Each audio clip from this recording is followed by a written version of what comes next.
ये पी जे अब्दुल कलाम मरहूम, अभी डॉक्टर साहब बता रहे थे, अखबार बेच बेच कर उन्होंने तालीम को हासिल किया। 10-12 साल की उम्र में घर के हालात ऐसे नहीं थे कि वो एजुकेशन हासिल कर सके, घर के हालात नहीं थे, लेकिन जुनून था, जुनून, एक दीवानगी थी उनके अंदर, एक उनका मकसद था, उनका फ्यूचर प्लान था। उस जुनून के आगे उन्होंने दुनिया को अपने कदमों में झुकाया, अखबार को बेचा, पेपर बेच कर अपने तालीम के जरूरतों को पूरा किया, काम कर अपने आगे की जिंदगी को तय किया।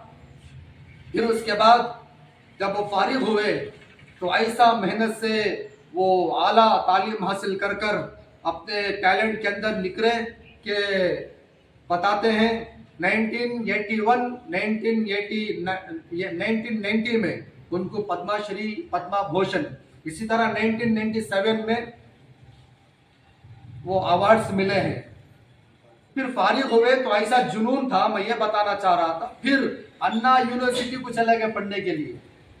इतनी सारी कामयाबी के बाद, इतने सारे अवार्ड्स लेने के बाद, इतनी सारी शोहरत पाने के बाद, जैसे ही फारिग हुए इन चीज़ों से, मिसाइल मैन उनको लक़ब मिला, फिर अन्ना यूनिवर्सिटी मद्रास के अंदर फिर एजुकेशन हासिल करने के लिए चले गए।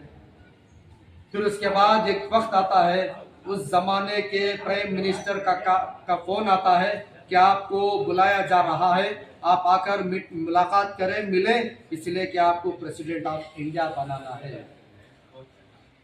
तो ऐसे ही मिल गई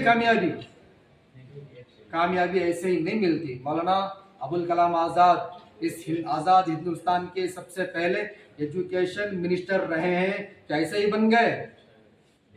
11 साल की उम्र में अपना पहला मैगजीन निकाला उन्होंने, नए रंग आलम, 11 साल उम्र थी।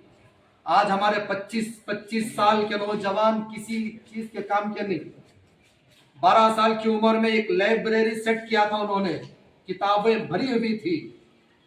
15 साल की उम्र में उन्होंने किताबें लिखी। अल हिलाल एक मैगजीन उस वक्त निकाला करते थे, एक अखबार की शक्ल में, बहुत शाये हुआ, बहुत उसको शोहरत मिली। ब्रिटिश गवर्नमेंट ने उसको देखकर रोका तो फिर अल बलाग निकाल दिया। ऐसी बहुत सारी किताबें हैं। इंडिया विंस फ्रीडम उनकी किताब है, बहुत मशहूर हुई।